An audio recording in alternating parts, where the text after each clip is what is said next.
do you think it might be possible to turn that music down?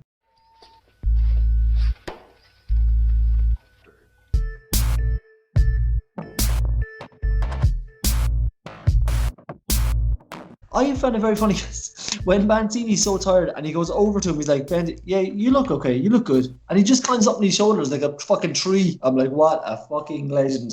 What is But he still this? keeps walking around. He's like, I'm tired. I'm like, what happened to that man? He says to the chief, "Jump, put the ball in, chief. Fucking sink that bastard, sink that son of a bitch." And your man is jumping with him on his shoulders. Jump. It's brilliant. So then after the I like the basketball scenes are in it so often, and there's so many tall people in this as well. You can take advantage of it. It's all done like a real fucking thing, because it's not shot in too many places. It's shot in it's only shot. I think there's only 4 areas in the whole movie that they show. Except for the sea part, except for when they go out, like basically, yeah. Yeah. I don't like that scene at all. That's forever. That's my worst scene. I have a fondness, but I've never been fishing. Maybe that's the reason I like it. No, I just fast forward. I understand the reason for the scene, but I'm like, it's just taken away from the acting. That's all I have to say about that. Sorry, I'm just showing off my bottle of Jameson to everybody that's watching. And look at my whiskey rocks. They're not ice, they're rocks. Get my rocks off tonight, guys. So yeah, that's what I was waiting for. Yeah, there you go. You know me too well, Darren. So we get to the point where we're now introduced back in, and we're having a bit of a conflict creation effectively between Nurse Ratched and McMurphy effectively. She's playing really loud music. They're trying to play some cards, and he basically just hops the gate and tries to get in behind the nurse's station to turn the music down. Again, I feel like he's in this kind of prison attitude. He's just like, but again, like these are my favorite scenes in the whole thing. Yeah, when they're playing cards, and it's a little conversation that they're having where your man is like, I bet a nickel. You can't bet a nickel. The fucking thing's a dime, and your man keeps Danny DeVito. Oh, he starts splitting the cigarettes. Yeah, you can't like your man behind him starts pinching him. It's like that's saying it must have been because they were really close. Like the camera was like right up in their faces, and like they only had like it was filmed around a small table, like so it must have been cramped in there. But like Danny DeVito must have been the most irritating bastard in that fucking show. Yeah. I swear to God. I can tell that he was getting a lot of pleasure from like pissing people off. Of course he was. And Christopher Lloyd as well. He feels like he's a good job of pissing people off. But even as I said to you, like at that scene where your man is like, "No, it's my turn," and Christopher Lloyd just out of nowhere fucking screams at him, "Shut up!" I'm like, okay, calm yourself down now, relax yourself. But again, you have those fantastic outbursts from all the characters. But like, this is the thing. They're all so individual. They don't all seem so erratic. And it's like they're trying to copy each other. I'm mental. Haha, I'm shouting. They all have their weird individualities. Fucking it is. Do you know what? It's going to sound very strange when I say this.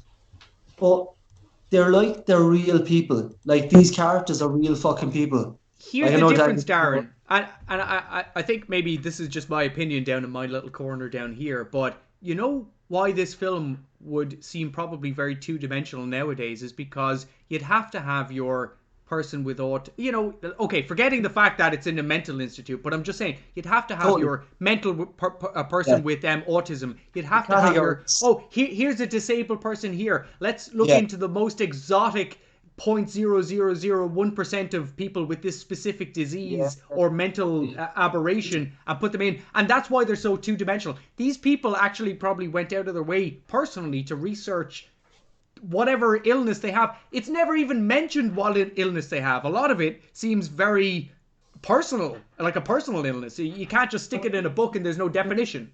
Yeah, I don't like. Let's go back to Leonardo DiCaprio again. But when he did What's Eating Gilbert Grape, I know that he was young. He was like a teenager, I think. But he went and spent like months hanging out with a kid who was disabled or whatever. I can't even remember what. He spent nearly a year in like sort of a hospitalized area with like kids with autism and kids with Down syndrome. And just like learning how they acted and how they reacted. So I wonder if these guys kind of do a similar thing of just like. What do these guys have? Like, but they're saying, do these guys actually have anything wrong with them? Because they're all there by their own. See, this is the thing, Darren. This is the best part of it. I think the fact that they leave it ambiguous leaves it open to interpretation. Yeah. And again, there's no self-implied like, oh, this guy has this disease or this guy is because, and they don't even give you the backstory. Like, why is Martini so fucked up like that? Like, what's wrong with that guy? They're all self-committed. But when he says things like, you see the scene where Martini's like, I'm not a child, I want my cigarettes. And no, like, that's not Martini, that's Cheswick. Oh, sorry, no, Martini is, Danny DeVito. Danny DeVito, yeah. But like, that I know, can say that doesn't seem like a mental, like, look, obviously Danny DeVito went and probably did his research. I'm not saying he didn't. Christopher Lloyd especially doesn't seem like there's nothing wrong with that. Here's the thing. Doesn't he look like someone that would start fires because he enjoys looking at fires? You know, that kind of a way. You can imply this. You're like, if I seen him in a dark alleyway, I'm like, okay, what the fuck's that guy doing? And they give it off so well. It's like Christopher Lloyd can play a scientist in a lab coat and then hunch his shoulders forward and do a bit of a face. And it's like, okay, he's literally a mental patient. You know, that's a great actor. And again, I think you just had to kind of take for what it was back then. Like, that's what I love about back then. There wasn't questions asked when there didn't need to be questions asked. Now everything is a fucking question. Everything is like, oh, but why did he? What? Like you just said, what disability did he have, and why did he have, and what? Like, oh, they didn't do it right, or I didn't see it right, and this is it. But this fucking movie for the actors that they are and what they did. Like, there's no like explanation. Too much explanation would ruin a movie like this. I know well, even as we go on through the movie, we'll see that the vagueness actually adds to it.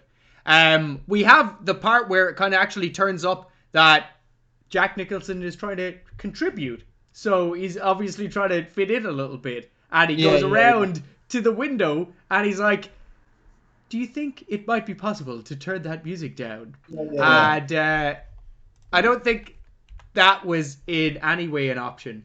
I think it was like, this is the part where it was like, oh, well, it would affect everybody. You know, the old men in the place enjoy listening to the music. And it's like blaring loud.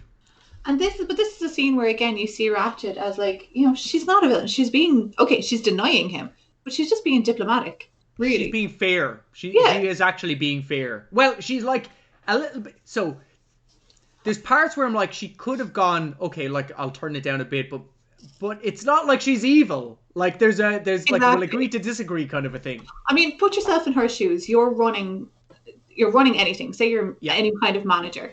This fucking upstart comes in and starts, you know, shaking up everybody, upsetting the routine, making everybody go wild, and being a bad influence on people who are otherwise just plodding along, getting on with their day. Everything was fine until this shithead shows up. Like, I feel like that opinion was bubbling up. You ask me for anything, you're not getting it. Like, you know, until you calm the fuck down, you're getting nothing from me. No leeway. Like, that's what I'm saying. I think a lot of people who have, like, because she's such an iconic character, I don't know why, I don't understand it, but she's an iconic character and she's made her way into being an iconic character. So much that she's actually an iconic villain, which is fucking weird. Yeah. But, like, I think that people who haven't seen this are going into, obviously with the whole like Ratched TV show now, and it's giving her more of a backstory. Now you're going into it thinking that she's a fucking, which was me, evil demon. You know what? Let me be the devil's feminist over here and just say it's because she's a woman. I would agree, but probably not for the same reasons. Of course you would, Derry. You're a woman. I'm going to point the other way, Jay. No, this is the way. Oh, no, sorry. On my screen, this is the right way. Oh, okay. So, you want to say, like, hormonal, blah, blah, blah, blah, blah. Oh, no, yeah, sorry. She's on her period or one of those things. Well, that's what you said about Didn't I say last week? Yeah. And yeah. Maybe she was on. She was a little bit sad. Maybe she was just on her time at the. I would say she is boss bitch. She's a woman in a man's world, and if she shows any bit of a crack, then she's going to get eaten alive. I think she's. No, I don't agree with that. I don't agree with that. I agree. No, but of course, because I'm a man. No, but I don't. She's invited into the meeting with all of the doctors. There's a point to be made, like at the time as well. She isn't subjugated to a man's will. Like the I'm doctor not never necessarily on about her peers or the doctors or whatever, but she is surrounded by men. I believe it's a thing about no, her. but we can get back to the point where that's a men's. Like at the time, you wouldn't have gotten men in that role anyway. They're doctors and they're nurses. No, I'm not. No, but I'm on about she is overseeing a ward full of men. Yeah, who could overpower her at any time. She needs to show them boss. That's what I think that she's like, she is the head nurse or whatever. Head nurse, isn't it? Yeah. She has to show matron. Yeah, the head matron, whatever. Back then, I think even in 1970, whatever, you would have had to stand. She's trying to stand her ground the whole movie with him, and she's trying to show him. Like that's why when he's like, I want this turned on right fucking now, and he goes off. Yeah. And she doesn't lose the head. She calmly closes the glass, close up, and she doesn't even look at him. She looks at him for a second and then turns on the music to show him it's my fucking word, not yours. And that's what I'm saying. They could overpower her. Any one of those, even the most craziest of men in that room, could overpower her at any time. And so she is like that because she's a woman, because she has to show that she's stronger than them. It's about what's going on. I think this movie is so subjective nowadays because in the 70s, if a woman acted like that, get back in the kitchen. It's like that's the thing. That's like, I don't want to bring it too far, but what I'm saying is like, if a man had a woman speaking to him like that in the 70s, the majority of men in that situation, it's not that they would say get back in the kitchen, but it's like, you don't speak to me like that. Yeah. Okay, I am the breadwinner or whatever. Like, you're not in authority. Like, you're a nurse. Yeah, and like, it's still that attitude. With her is that's why she is. But I think this is a woman redeeming movie for us people in the modern times, where we're like, actually, she didn't even lose the plot. She turned around and went, I'm standing my ground. I'm not even angry. It's like, that's how I saw her. That's how I read her resting character. Resting bitch face. Yeah, that's how I read her character. Yeah, and I think if you took that performance and put it into a modern movie, no one would bat an eyelid. Nope. I think people would actually say she's not feminist enough. She should have stabbed him in the face. Yeah, but you look at it. You look at movies nowadays, and nothing against women, but it's woman dominated now. They built a whole fucking show around this character. Like Disney now is fucking women. It's like Star Wars has become a woman's universe now. Like I tell you, and fucking you look at Marvel now. Marvel have Captain Marvel. They have She-Hulk coming out. They have Haley Steinfeld as a. You know what, Darren? And I'm going to digress for a small bit, and then we should probably get back. But I will say, but they're playing to the market of that women also want to watch comic movies and also want to see themselves in comic movies, and that's all I'll say on that. No, I don't think women want to see themselves in comic movies though, as much as men. I don't know what the story is. I would have never ever because what makes me laugh is when they turn around and they say, like I heard someone say ages ago, there's never been a strong female character in Star Wars. I'm like, well, you've clearly never watched Star Wars before, because have you heard of a character called Princess Leia? Yeah. You've clearly never watched Alien. Like, I don't know. I don't understand when people turn around and say there's never been strong female characters. There's always been fucking strong female characters. Barbarella. Fucking come on now, will you? Hey there, Barbarella. Oh yeah, she's been a very strong female character, a very big influence on my teenage years. From the no, it's not. Well, I'm saying she was a sexy vampire. That's not a fucking in a strong way. Sexy. Okay, strong. Okay, let's. I'm cutting the conversation. Because this. Yeah. No, when we start talking about Barbarella, I'm gonna have to end it there. I'm getting too aroused. So, continuing on. But this scene makes it very relevant. God almighty, she's got you guys covered or going. It's like, she's got a thumb all over you. You haven't even like fucking thrown your weight around yourself. It's like she's gotten you whipped basically. But we then like get in. He goes over to your fella. What's his name? The guy from the Hills of Eyes, Harry or Barry something. But he walks in. He asks everyone for like put your hand up. You want to watch this? You want to watch the game? He goes over to your man, the really old guy, and says, "You remember the banner? You remember? Be good Americans, guys." And he walks over to the guy from Hills of Eyes, and he just looks at him and says, "I'll leave you alone." But that's a little bit later. But I love that guy's face. Like, imagine being an actor, and it's like, yeah, you just look weird. Yeah, you get in here. That's why he had got parts, and he knows that himself, and he gets paid very well for that. Well, this is the part with the voting. And I feel like she's going back to your man Harding again about the wife a little bit too much. She's just like, yeah, let's talk about your wife again. And Jack Nicholson doesn't want to talk about Harding's wife. He wants to talk about the World Series. Funny fact, it's named after the newspaper, not the World. What do you mean? There you go. What do you mean? The World Series. The World Series named after a newspaper? Yeah, it's not named after... any Americans out there, it's a common trope in Europe, in Ireland. Europe. Or as the Americans to say, oh, those Americans. What? Ireland. Ireland. They all say, any person I've ever talked to or any person I've ever watched it says, I watch these things on YouTube called We're Eating Irish Snacks. And they always say, we're eating snacks from Ireland. It's Ireland. God, we do a lot of dunking on Americans in this show, don't we?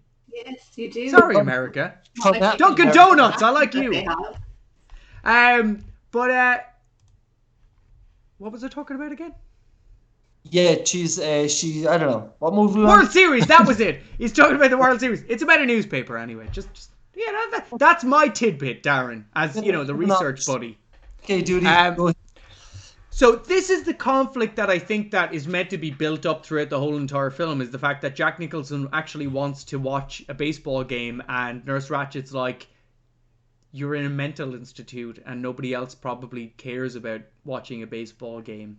Given the option, she does take the vote. So again, like, I'm after seeing a whole new side of this where she like she's not being unreasonable. She does say, but then again, she does do the thing where she's very misleading and says, we need a vote. But she doesn't mention that, like, she needs... Well, she does say the majority, doesn't she? Here's the thing. I think at this point she thinks, okay, he's just a troublemaker. He'll never get anybody in this group to agree. So, whatever. And then when he actually does manage to get them all, which is surprising to her, she's like, okay, need a backup plan. Actually, what I meant was, and again, it's not unreasonable, she's dealing with people that are a little bit mentally touched to the point where they probably don't know a lot either. And he's the only sane or mentally stable person. I guess he's not even that, but mentally consistent, I guess. Yeah. So he doesn't get the vote, basically. I think a few people vote and nobody else gives a real crap. I think a few people are excited about it. That's what I like about it. I love the fact that your man Harding doesn't ever put up his hand. No. Like who I forgot that didn't put, like Billy didn't put up his hand. Mm-mm. And like Cheswick, no. Yeah, Cheswick's been there from the start. He was I think he was doing it, or I think the guy, Christopher Lloyd maybe just went like that or whatever. He did put up his hand, but he put it up only barely, and then he left it there. But sorry, a lot of people didn't put up their hands, which I was like, Billy especially, because Billy's trying to be his little friend, and I was like, for fuck's sake, he didn't actually back him up. Holy shit, like. Yeah, but it turns out that like at the end, these people are actually a little bit probably in need of help, and them voting actually means nothing. And that's why Nurse Ratchet probably realized that, okay, maybe, because at the end, Billy gives him up. He doesn't give a shit. So, they're all playing Monopoly. I think that they're scared of her, and she realized at that moment that when they are not voting, she's looking around to see who the fuck still has feet. Like, because it is a kind of a fear of her. Because you heard Harding when he's like, he keeps saying to her when the whole thing with the flag goes around, he's like, I'm sorry, I didn't realize, sorry. She's like, it's okay. But by the way, sorry, to Americans, fag means cigarette. Oh yeah, oh fuck's sake. But I'm only messing with you there. Cigarette. She has a lot of fear built up. Obviously, because she's doing things like. But legally, I don't feel the fear. I don't feel the fear. I don't feel the tension in anybody. Nobody's afraid of her at all. No. Oh, I think the fact that she's holding the cigarette, she's withholding things, and she's but that's only after a point, and that seems fairly reasonable. So we'll get to that part. So Jack Nicholson bummed out that he lost the vote, and then he starts spraying people with a load of water for no reason. Because he's just being a sore loser, effectively. And then he's like... the fact that Danny DeVito is just annoying the shit at people again by, like, putting houses in your masses. You don't have... But then he's like, this, to me, I know I said the other part. Hotel. This part, the singular part in this is my favourite part in the whole movie, where your man's like, play the game, Harding, play the game. I am playing the game. What the fuck? Play, stop the bullshit. Play the game. What about you? Play the games. Don't touch me! If you touch me again, play the game. Play the game. You're only going to touch me. Play the game, Harding. Play the game. But your man keeps poking, and then like Dan DeVito's like all of a sudden it just cuts Dan DeVito. He just eats the fucking dice. I was laughing. I was like, that's fucking brilliant. But again, I feel like it's all ad-libbed. It's like they're literally just doing it. But that means that the actors know their characters so well that they could just be in that character at that time, in the costume, on the set, and fuck around with each other and be like, that's a great scene. But you know that nothing, like, this little thing for me, it doesn't look like it looks like it's manic with a purpose. It looks like everyone done something specifically for a certain, like, it doesn't look like everyone's going, fucking mental. It just looks like they all did, obviously did a camera white stuff, and like, but I feel like everyone did a little something to make that little special. Like Dan DeVito he must have known when someone's gonna fucking film eating a fucking dice, you know what I mean? But you know what? I actually feel like this does justice to the mental health issue. Though you could literally take any quote out aside of this and say, oh, how that's horrible. Why would you call people, especially later on with Jack Nicholson? I think this does a lot to show that there's a massive human side to that side of people as well. You know, obviously it's hinted at, and that's what I like. It wants you to pull that thread. But the story is also carried on, and you're more engrossed in the story at the time. But like you said, Danny DeVito doing small little things. He's in his character. Are you okay? No, I was just about to say, he's in his character when he's like eating the dice, and that's just him. Well, if you watch the thing that I'm on about, when he gets the award for the BAFTA, like, you have to see the acting, like, from these lads. These lads aren't even talking it, but Danny DeVito just comes up beside your man and starts, like, picking at the glass that he broke. It's fucking brilliant. Oh, Darren, you know what? You should find the link. We'll stick it up next time. It'll be on our Twitter, everybody. We'll put up the link on our Twitter with that video. So you have to subscribe to our Twitter to be informed about these things. Yeah. That's just one thing that we do all the time. You get a naked picture, Jamie. Just a little naked picture. I mean, it's huge. Massive. It's so big, it's 16:10. Widescreen. It's 2 inches from the ground. 2 inches. Oh, that's my man. So Jack Nicholson wants to go downtown and actually watch the World Series, which nobody really wants to do, and they probably don't give a shit. Most of them haven't even watched baseball, it seems. Not football. Jack Nicholson then goes, I'm going to put this water cooler, or this like little water fountain, through the window. And he tries, and he gives it a good tugging, but he fails badly. And it looks like he's putting his fucking back it. Like, he literally tried, they made a bet on set. Jack said, I'll be able to, like, they obviously had, it's a fucking bit in whatever hospital it is. It's a fucking water fountain. And Jack said to your man, like, they read the script, and Jack said, I guarantee I can move that. I guarantee I can move the water fountain. And he's one of the lads, whoever it is, and thing said to him, I bet you can't. Yeah, well, $25. But you look at Jack Nicholson. If you ever watch that scene again, you see how hard he's trying to move that fucking thing. Like, well, in fairness, his expression is pretty bad. Like he's actually, you can hear, but he's defeated. Yeah. He's defeated, and then we get back to the next day where it's now on to Billy's issues, effectively. His love life. Yeah. This does my you know. So who didn't he tell? Because she's like saying like, you didn't tell her. It's like, you didn't tell your mother, or you didn't tell the girl that you tried to propose to. Yeah, he's terrified of upsetting his mother. He's terrified of letting his mother down. Obviously, find it at the very end of it. But it's like, it's not the first time he tried to commit suicide. Like, I don't know what it was. That line is such a cutthroat. Sorry, pardon the expression, cutthroat fucking line. That you see. Yeah, but then you see it's even made more of an impact by the fact that Jack Nicholson it hasn't been looking the whole time. But when he says that, he's like, oh, fuck. That's when he says to Billy later, Billy, for fuck's sake, you must be committed. You know what I mean? That's through all the conversations in the movie, that's the one that really fucking struck me. Like, because obviously I like Billy, and I was like, I felt really fucking bad for him. He did a really good job of that character, I think, with the stutter and everything. You know, it wasn't too grating. You know, when you're watching the film, someone with a stutter is just like, come on. But it made you a little bit empathetic, but not too much. It didn't actually way too heavy. You weren't feeling empathetic because he had a stutter. You were thinking, why does he have the stutter? You know, it's like a next layer basically on it. This is the resting bitch face. This is the resting bitch face that Nurse Ratched has. And I'm like, you know, she's just stern. She's just a stern lady. We get Cheswick then defending Billy again, and he feels like the antagonist. He's just like, why are you pressing him? I mean, like, if he doesn't want to answer it.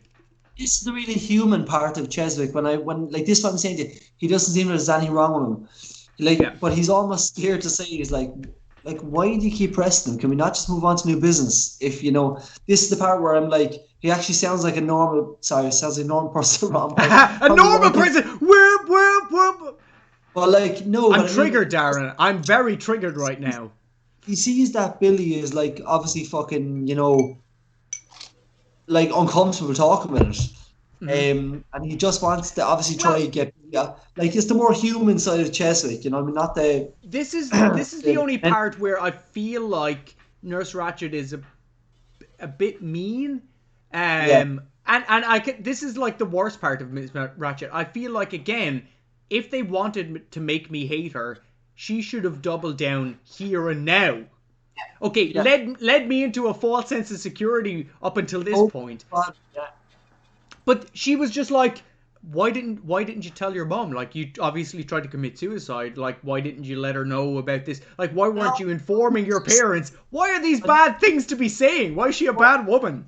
I wonder, because you find out later that she's friends with Billy's mother. So I wonder, is she just harder on him? But this exactly. She doesn't. Well, she turned around and says, as well as that, which I'm going to go off to the bathroom again.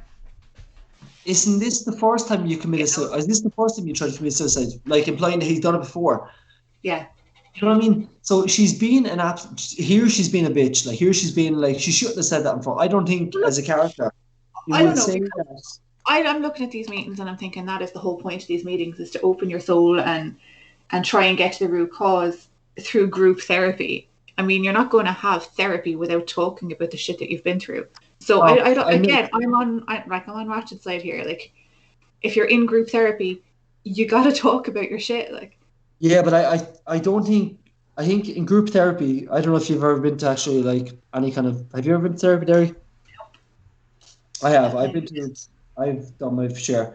I think group therapy would be a different thing than talking about that. I think that would be something for a one-on-one session. See, I think group therapy, again, I hate to compare modern days and apply our modern thoughts on top of an older film. Like, again, it's nearly 50 years old, 45 years old.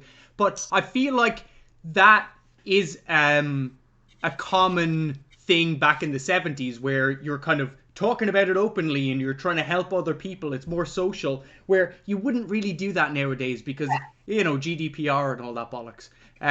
So exactly, I think you have to look at it as a product of its time in that sense as well.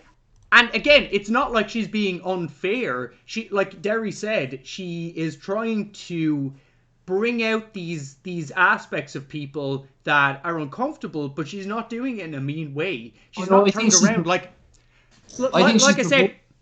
To bring it out. With Harding, she could have been like, why do you expect people to live up to your expectations? Why do you feel smarter than people? Like, can't you just be happy with your wife? Like, why do you think that everybody wants her? Why, these kind of things. In this aspect, she could have been like an asshole and turned around and went, well, why did you have to, hide these things? Why were you hiding things from your mother? She didn't go down that route. It's like, why didn't you just be open with her? She went down that route because she was like, she mentioned that. She was like, she didn't have to mention that, but she did. Obviously, that's why Billy shut down. That's why he committed suicide, or tried to commit suicide, because he didn't get his way. He's being a child, and you realise that he is a child. He's like, he hasn't grown up. Yeah, but isn't saying that. That's my point. But Cheswick is trying to stand up basically for Billy, and but also putting in, like, he kind of goes into a side conversation saying, but I want to watch the World Series. Why I've never seen a baseball game before. I think what he's doing is he tries to help Billy out, but then when he realizes it's coming back on him, he tries to shift it to McMurphy. That's a good thing, yeah. Maybe he's trying to divert the conversation, going, hey, let's talk about a more inflammatory thing. When she says the very start of it, she says to him, do you want to start the conversation? He goes, no.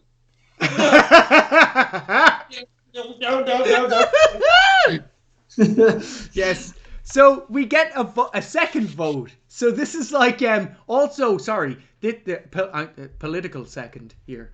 Jamie's political moment.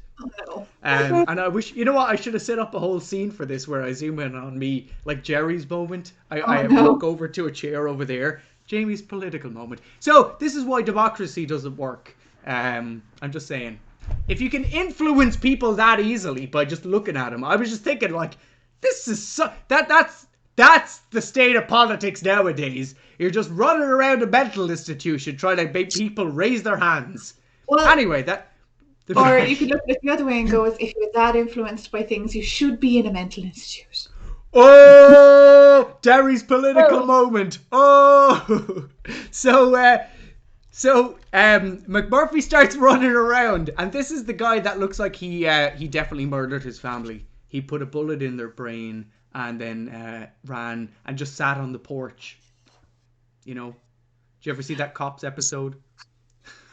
It's like just a man sitting on his porch and it's like, oh my god, we can't do it.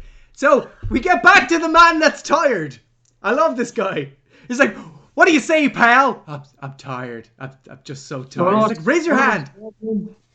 Oh, okay. I'm just so tired. And then he's basically encouraging everybody to raise their hand up. And then stunned, he couldn't get a bunch of people that couldn't even participate in a sit-down discussion to raise their... Even the man that couldn't talk sat down. Well, it makes me... What's along this? I love Jack Nicholson's progression and how high and how hot he's fucking getting. He's like, do one of you fucking nutcases know what the fuck I'm talking about? Now, this is where it gets into, like, again, I feel like this is a point where Nurse Ratched was meant to be a bitch, but she turns around and is like, oh god, Darren is dead! No, not. What happened? No, your camera is looking the opposite way. Oh, it tipped off it, sorry. Oh, there! Ah, you're back! So this is a part where I think Nurse Ratched is meant to be a bitch, but then I think, no, she's just trying to end the discussion again. She's just trying to go, okay, this is wasting time. She basically turns around and says, meeting adjourned. And then Jack Nicholson is like, no. The chief manages to raise his hand. And I guess as the audience at this point, you're like, wow, he's having such a good influence on that guy. Which turns out not to be true. So he finally gets the chief to raise his hand. And he points it out to Nurse Ratched and is like, look, 10 to 8. And like throughout the whole entire film, I get this feeling like it's like a whole betting thing. That's where the democracy element comes into it. It's like, I have more numbers than you. You know, and that's like a very prison thing as well. A lot of betting. I would imagine. I've never been to prison officially. Yeah. But again, like the whole gambling aspect of it, you know, I've more numbers than you. Again, kind of a reoccurring theme in the movie. He doesn't get his way. He actually gets told to basically sit the fuck down and shut the fuck up. He's not going to get the vote that he wants. This is where I start to kind of like the character a little bit, and this is where they do hit this point. They have Jack Nicholson going, okay, fine. I won't have what you want. I'll take what I want. And instead of, like, I feel like this is where if they wanted you to make this character hate this character anymore, they would have basically have him being like, you know, trying to get into a scuffle. But he plays the psychological aspect of it. And, you know, and I like the way he tries to pretend there's a baseball game going on effectively. He gets everybody involved. So he's trying to fuck with her psychologically. But she isn't actually trying to fuck with him psychologically. So now it takes like a flip. So where she was trying to run her ward perfectly fine, and there's genuinely old people there, there's genuinely people with proper mental illnesses that can harm themselves to the point of death, and she's trying to keep this all in balance, and now this guy from prison has come in and has tried to start like some sort of psychological warfare against her, and it gets worse. You know, I feel maybe we're even going into the point where Jack Nicholson is actually the protagonist. He's protaginating. He's the protagonist. He's the asshole in the film. He's the anti-hero. He's an anti-hero. He's challenging her, and he shouldn't be. She's doing her job, but like, but think about it. That's like how it is in any like fucking job or anything. If you're a boss, Darren, and someone comes in that's like an asshole, that's nobody comes in, and you're there to look over them or to manage them or supervise them, whatever the story is, and they start being a dick to you. It's only going to be so long that you're nice to them, you know what I mean? But you're going to use your authority where you need to use your authority.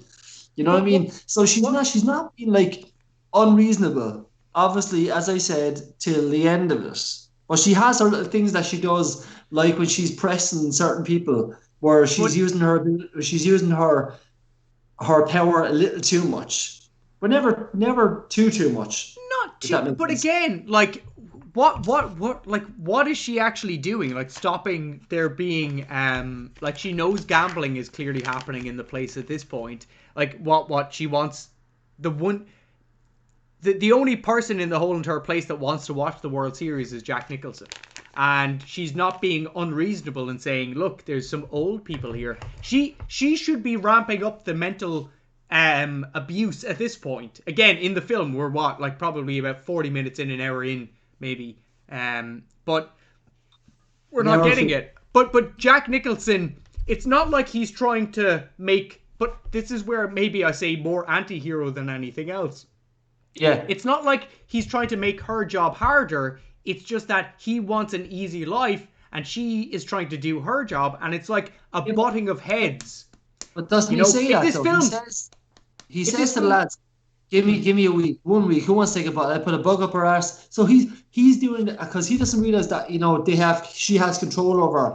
But Darren, if she did what he wanted, which up until now hasn't been a lot, wouldn't mean that he's gotten on her good side or anything. It's small little things. It's like they haven't ramped it up to the point where I'm thinking either he's a real asshole, he's just being, you know, he just wants to do his own thing effectively, whereas she is just trying to do her job. So if they played up the button heads more, I would have been more invested by the story, basically. Yeah, absolutely. How do you mean button heads? Zero tension up to this point. So two strong characters instead of one character that is flawed and is trying to do his best in life versus an asshole, which she isn't. Okay, I can see that. I think they did. No, I can see what you're saying. I think more we're talking about now. Jack Nicholson is coming off more of an asshole, but like he's not mentally ill. I don't think he's mentally ill. I just think, like you said, Jimmy, he does what he wants to do when he wants to do it, and obviously in society now, then you can't do that. You know, I think he is a little bit. I think he is a little bit mentally ill. Aren't we all? Aren't we all? And he says that. He does say that. That's why we're here. So we then get them enjoying. He's basically trying to pretend that there's a baseball game going on, and obviously he is able to encourage everybody else in the ward that there is a baseball game going on. They're all delighted that something's happening. So eventually, again, you get like Miss Ratchet's resting bitch face. It's like that every time I feel like they want her to be like, you know, like it feels like twisting a mustache. Yeah. But just it's like zoom in on her. Have you ever seen that meme of that guy that's sitting at a table who's like, and he's like a really red face and all his veins are pulsing out? Like, yeah. That guy. That's what she feels like in every. Yeah. It's like that meme of that guy who's sitting there like that. That's what I feel she's like. The director is basically going, okay, you're a bitch, act like a bitch. And she's like, I'm trying my hardest. And resting bitch face all the time. But that's the extent of the badness that I get from her. She's just like, why are you doing this? I'm actually just want to get home to my husband. You know, or like I've had a hard day. Like, why do I have to come into this bullshit 9 to 5 every single day? Yeah. Absolutely. So we've also all worked in some sort of customer service or retail at some point in our life. So again, maybe that's the empathy coming through. You try and do that job. I know, right? I'm like her all day long. So we get the point where Jack Nicholson gets brought into all the doctors now. So they're all trying to obviously now they're trying to do, okay, is he actually crazy or is he not crazy? So he doesn't like her because she ain't honest, which that's not true. She is honest. From what he's seen anyway, yeah. Like, he feels like she's being dishonest. And this is where I get the point where I'm like, okay, is it Jack Nicholson that genuinely actually has a mental illness? Like, is he paranoid? Like, is he confrontational because he just feels... No, I think he's just like a bold child here. He didn't get what he wanted, so he's just like... She ain't like then because he gets annoyed and he's like, well, let's be honest, Doc, she's a bit of a cunt. That's just like he doesn't have a reason for her. He just say like, I didn't get what I want, so she's an asshole. I love the part where he goes, yeah, she's a bit of a cunt, and then the doctor is like, why do you think that? It's not even going, oh my god, why did you say that? It's like, why do you think that? It's like a Dr. Phil. Give me an explanation for you calling her a cunt. Yeah. So even maybe he didn't understand what the word cunt meant. So that's what I was thinking.